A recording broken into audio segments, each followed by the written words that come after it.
नमस्कार दोस्तों, स्वागत है आप सभी का हमारे YouTube channel Kundan Saini maths पर। चलिए शुरू करते हैं आज की अपनी क्लास को।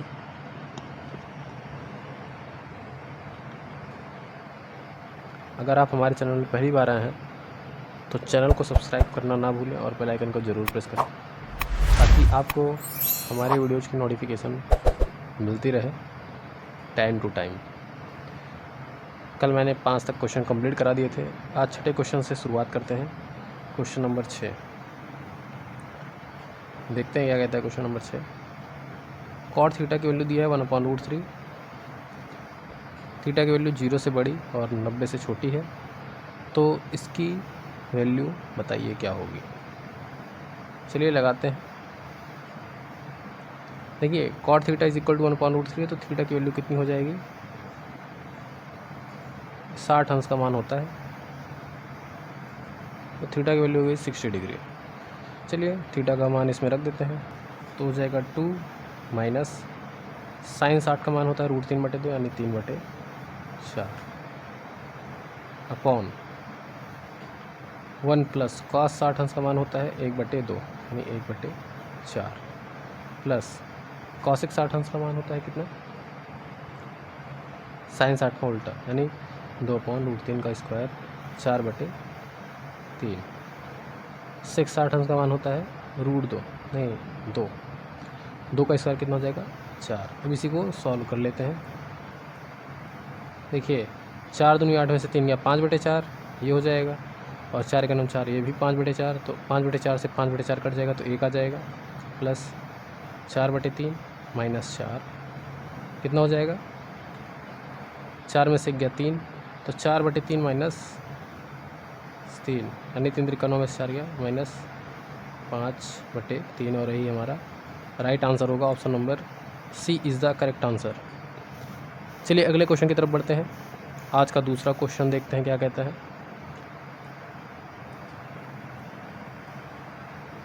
कह रहा है निम्नलिखित में से कौन सी संख्या 6 और 9 दोनों से विभाज्य नहीं है। 6 से डिविजिबिलिटी का रूल क्या होता है, इस संख्या 2 से और 3 से दोनों से विभाज्य होना चाहिए, और 9 से डिविजिबिलिटी का रूल होता है कि sum of digit is equal to कितना रहना चाहिए 9। चलिए देखते हैं कौन कौन सा नंबर है जो कट जाता है 9 से और 6 से। कह रहा है दोनों से विभाज्य नहीं होना चाहिए। तो देखिए पहला नंबर देखते हैं 45। तो देखिए 4 5 9 हो रहा है यानी 9 से डिविजिबल है, और 4 5 9 हो रहा है यानी 3 से भी डिविजिबल है। 4 5 9 हो रहा है यानी 2 से डिविजिबल नहीं है। लास्ट के डिजिट देखिए तो 5 हो रहा है। Option number A is the correct answer. ठीक, लेकिन आगे भी डिजिट कर लेते हैं। 90 देखते हैं, तो 90 9 0 कितना हो जाएगा 9, तो 9 से विभाज्य है। 3 से विभाज्य है क्योंकि 90 आ रहा है, और 2 से विभाज्य है क्योंकि लास्ट में 0 आ रहा है। 72 देख लेते हैं। 72 का डिजिट सम कितना हो रहा है 9, क्योंकि 9 से विभाज्य है। ये भी 3 से विभाज्य है क्योंकि 7 2 9 आ रहा है। जो संख्याएं 9 से विभाज्य होंगी वो संख्या ऑटोमेटिकली 3 से विभाज्य होंगी, और लास्ट में डिजिट 2 है तो यानी कि ये भी 2 से विभाज्य है। 54 भी ऐसे सेम है कि 5 4 9 यानी 3 और 9 दोनों से विभाज्य है। लास्ट में डिजिट 4 है तो ये भी 2 से विभाज्य है। तो आंसर क्या हो जाएगा, option number A is the correct answer for the question. चलिए अगले क्वेश्चन की तरफ बढ़ते हैं। आज का तीसरा क्वेश्चन देखते हैं क्या कह रहा है। चलिए आज का तीसरा क्वेश्चन देखते हैं क्या कह रहा है। मिस्टर जान अपनी मासिक आय का 20% भोजन पर तथा 20% बच्चों की शिक्षा पर खर्च करते हैं। शेष आय का 40% खरीदारी और परिवहन पर मिलाकर खर्च करते हैं, और बाकी का 20% चिकित्सा व्यय पर खर्च करते हैं। यदि इन सभी व्ययों के बाद उनके पास 23,040 बचते हैं तो उनकी मासिक आय ज्ञात कीजिए। ठीक, चलिए करते हैं। देखिए 20% कितना होता है 1/5। ये भी 20% है तो इसको मान लेते हैं 1/5। और शेष आय का 40% कितना होता है 2/5। आगे कह रहा है और बाकी का 20% फिर से मान लेते हैं 1/5। तो जितना भी हर है कैसे मानेंगे, इनका मासिक आय मानना पड़ेगा। तो जितने भी हर हैं सभी हर को क्या कर दीजिए मल्टीप्लाई, तो 5 पचम 25, पंचे 125, पंचे 625, तो 625 उनकी मैंने मासिक आय मानी है, रेशियो में है ये। चलिए इसे 625 पे सॉल्व करते हैं क्वेश्चन को। तो 625 हो गया, 20% भोजन पर, भोजन पर मतलब 125 रुपये, ठीक। 20% बच्चों की शिक्षा पर, यानी 125 रुपये बच्चों की शिक्षा पर। अब कह रहे हैं शेष आय का 40%, तो कितना हो गया दोनों मिला के 250। 625 में 250 चला जाएगा, कितना हो जाएगा 375। 375 का 40% कितना होगा, 375 का 2/5, 5 7 35, 5 पचम 25, यानी 150। 150 किस पे खर्च कर रहे हैं हम, परिवहन और ख़रीदारी पर। बाकी का 20%, बाकी कितना हुआ 250, ये 150, ये 400, 225, 225 का 20%, 225 का 20% यानी 1/5 निकालेंगे तो कितना हो जाएगा, 5 चौक 20, 5 पचम 25, यानी 45। ये 45 रुपये किस पे खर्च कर रहे हैं, चिकित्सा पर। और सभी व्यय के बाद उनके पास इतने रुपए बचते हैं, तो कितना होगा ये, सबको ऐड कर लेते हैं एक बार। तो 250, 400, 445, तो 625 में 445 चला जाएगा तो कितना हो जाएगा, घटा देते हैं 445 को, तो 0, 12 में से 4 गया 8, और यहाँ बचेगा 1, 180 उनके पास शेष है। तो ही 180 की वैल्यू दिया हुआ है, कितना 23,040 रुपये। बस 180 रेशियो की वैल्यू पता है हमको, कितने रेशियो की वैल्यू पता करनी है, 625 रेशियो की वैल्यू पता कर लीजिए, वही उनका मासिक आय हो जाएगा। चलिए कट करते हैं, देखिए 8 1 9, 2 3 5 4 9, यानी 9 से डिविजिबल है दोनों नंबर। तो 9 दूनी 18, 9 दूनी 18, 9 पचे 45, 9 छक 14, 0 से 0 कट गया। एक रेशियो की वैल्यू कितनी आ गई, 128। 625 रेशियो की वैल्यू कितनी आ जाएगी, 625 गुणे 128। 625 को हम लिख सकते हैं क्या, 2500 बटे 4, 4 से इसको कट कर देंगे तो 4 थे 12, 4 दूनी 8, मल्टीप्लाई कर लीजिए, बस हो गया।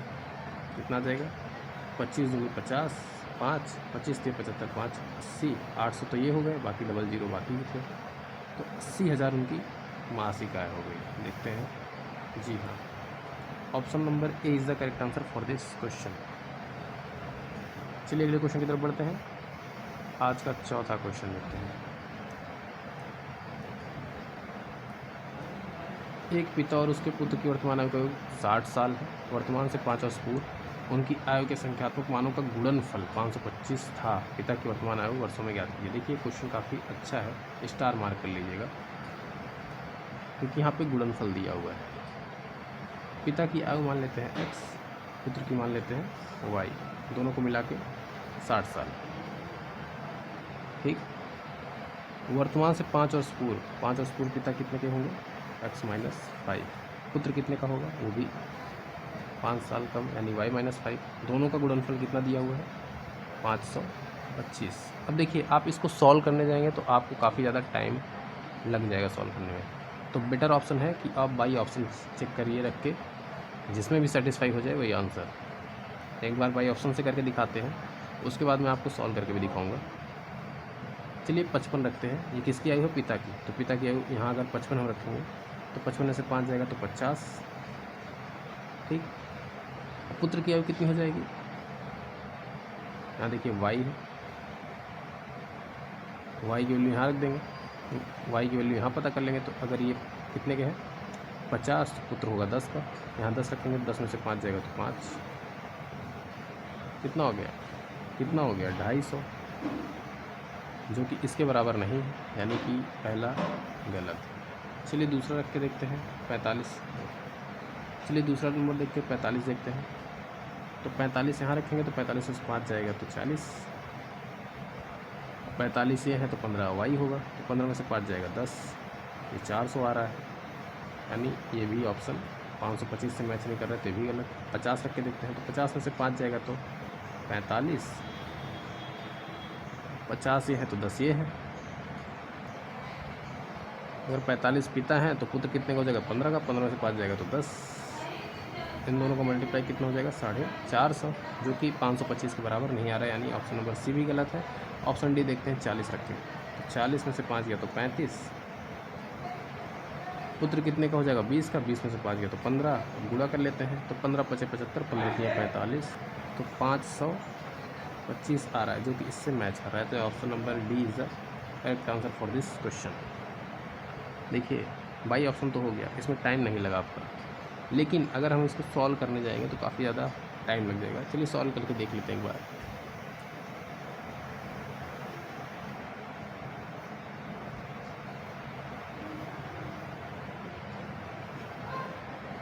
देखिए पिता x है, पुत्र है y, दोनों का योग है 60, वर्तमान से 5 वर्ष पूर्व यानी कि x - 5 और ये y - 5,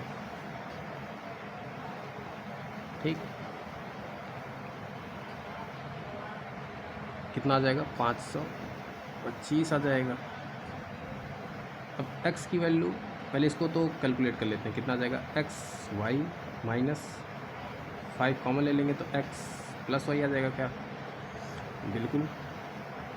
और प्लस 25 की वैल्यू कितना आ जाएगी 525, ठीक।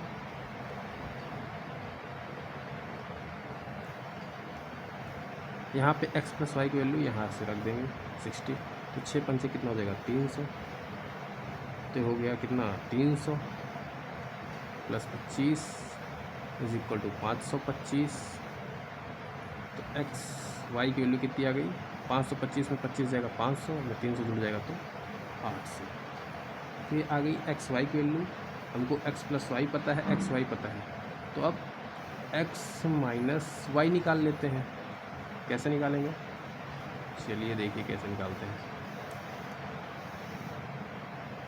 x - y = होता है क्या x + y का होल स्क्वायर - 4xy। ये आपको पता होना चाहिए क्योंकि ये फार्मूला ही है, फार्मूले से ही बना है, तो ये चीज़ आपको जानकारी होनी चाहिए, ठीक। चलिए इसी में रखते हैं सब कुछ जो दिया हुआ है। x + y कितना है 60, तो 60 का स्क्वायर 3600। x y की वैल्यू 800, 8 × 3200, कितना आ गया 400, ये स्क्वायर होता है, कितना आ गया 400। x - y की वैल्यू कितनी हो जाएगी √400 यानी कि 20, यानी x - y भी आ गया है। x + y ऑलरेडी पता है हमको, इसे सॉल्व कर लेते हैं। x + y 60, x - y कितना आ गया 20। पिता की आयु यही थी x, क्या करेंगे दोनों को जोड़ देंगे बटे आधा कर देंगे, तो x = कितना हो जाएगा 60 20 80 का आधा 40। और यही हमारा राइट आंसर भी है, option number D is the correct answer, ठीक। क्वेश्चन काफ़ी अच्छा है, आप इसको स्टार मार्क कर सकते हैं क्योंकि यहाँ पे गुणनफल दिया हुआ है। चलिए नेक्स्ट क्वेश्चन की तरफ बढ़ते हैं।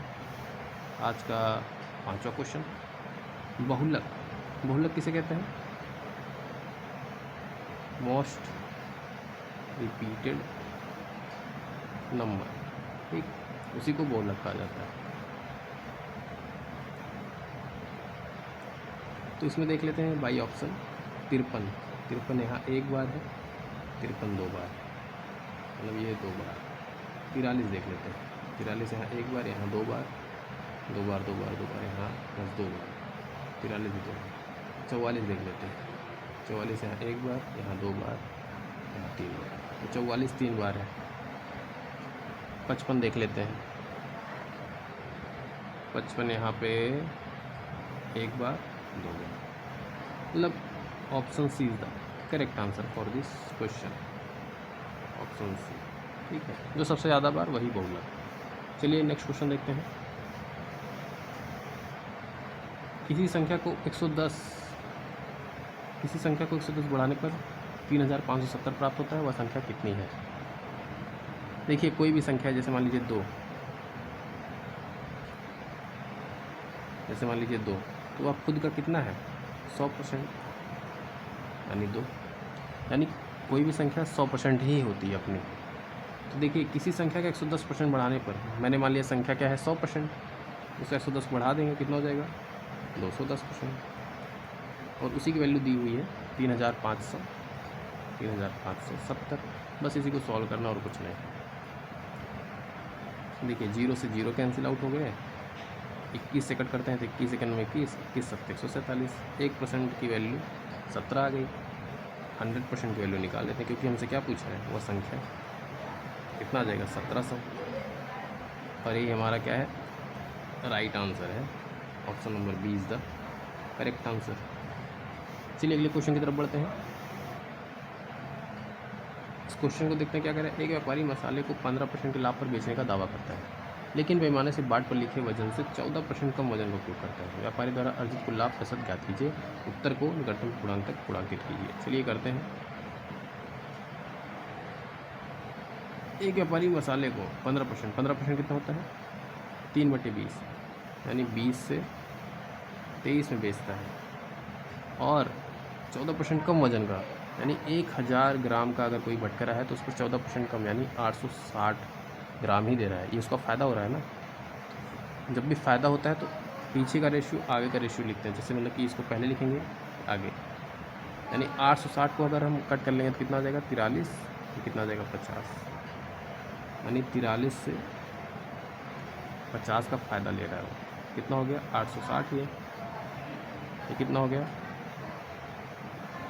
इतना हो गया। ठीक, पूछा है अर्जित कुल लाभ प्रतिशत ज्ञात कीजिए। चलिए कितने का फ़ायदा हो रहा है 0, 15 में 6 गया 9, और यहाँ 10 में 60 गया 2, 290 का फ़ायदा हो रहा है 860 के CP पर मल्टीप्लाई बाई 100। यही है प्रॉफिट परसेंटेज। बस इसी को सॉल्व करना है, कैलकुलेट करना है आपको। यानी 86 से 2900 में डिवाइड कर दीजिए, जो आएगा वही आपका आंसर होगा। तो 86, देखिए 8 3 24, 3 बार तो जाएगा ही जाएगा। तो 3 6 18, 8 3 24 1 25, यानी 258, तो ये आ गया। इधर बचेगा भी 32, 320। अब देखते हैं कितनी बार जाता है 8 3 24, 8 4 32, हाँ तो फिर से 3 ही बार जाएगा, 258 आ जाएगा। तो कितना बचेगा 10 में से 8 गया 2, यहाँ 11 में से 5 गया 6, 0 बजा गए, यहाँ दशमलव लगा दिए। 8 8 64, तो 7 बार ले लेते हैं, यानी 33.7 के आसपास आएगा। लेकिन पूर्णांक को पूर्णांकित करना है, तो इसीलिए 34 is the correct answer. Option number is the correct answer. ठीक, समझ में आया हो तो कमेंट जरूर करिएगा, लाइक ज़रूर कीजिएगा। चलिए अगले क्वेश्चन की तरफ बढ़ते हैं। क्वेश्चन नंबर 8 है। एक पाइप किसी टंकी को 14 मिनट में भर सकता है, जबकि दूसरा पाइप पूरी तरह से भरी हुई टंकी को 63 मिनट में खाली कर सकता है। यदि दोनों पाइप को खाली टंकी में एक साथ खोल दिया है तो टंकी का 1/3 भाग भरने में कितना समय लगेगा।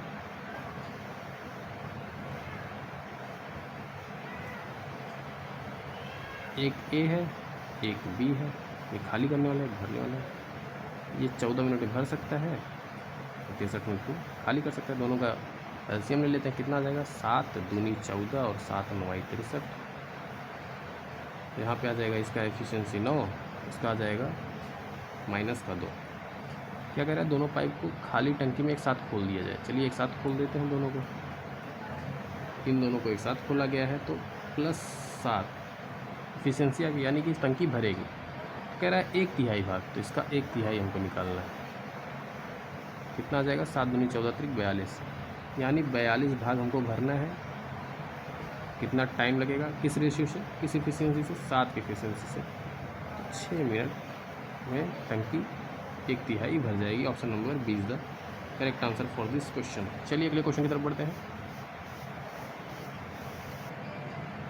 आज का 9वां क्वेश्चन कह रहा है कितनी राशि पर 8% वार्षिक दर से 3 वर्षों में साधारण ब्याज के रूप में 720 रुपये प्राप्त होंगे। इसको डायरेक्ट करने का तरीका क्या है, 8 3 24%, ये होता है ब्याज, और यही दिया है कितना 720। तो 1% की वैल्यू कितनी आ जाएगी 30। तो 100% की वैल्यू निकालना है, क्योंकि यहाँ पे हमको राशि पूछा है। राशि हमेशा 100% होती है, तो कितना हो गया 3000। Option number D is the correct answer for this question. चलिए आज का अंतिम क्वेश्चन देख लेते हैं। आयुषी और निधि के वर्तमान आयु में अंतर 21 वर्ष का है। वर्तमान से 5 वर्ष पहले उनकी आयु का योगफल 83 वर्ष था। यदि आयुषी निधि से बड़ी है तो निधि की वर्तमान आयु वर्षों में ज्ञात कीजिए। करते हैं। देखिए आयुषी निधि से बड़ी है तो Ayushi minus Nidhi is equal to 21। वर्तमान से 5 वर्ष पहले, अभी दोनों 83 साल की हैं, मतलब पहले 83 साल की थी, अब 5 10 साल बढ़ गई होंगी, यानी अभी दोनों का योग कितना हो गया होगा 93। निधि की वर्तमान आयु पूछा है, निधि है ये, तो निधि की वर्तमान आयु ज्ञात करने के लिए इसमें से इसको घटा देंगे, 2 से डिवाइड कर देंगे, तो 72 का आधा 36। निधि की वर्तमान आयु 36 year. Option number A is the correct answer. चलिए आपको क्वेश्चन अच्छा लगा होगा, आई होप। मिलते हैं आपसे कल नेक्स्ट वीडियो में, तब तक के लिए जय हिंद और सब्सक्राइब जरूर करें, बिल्कुल ना भूलें। धन्यवाद।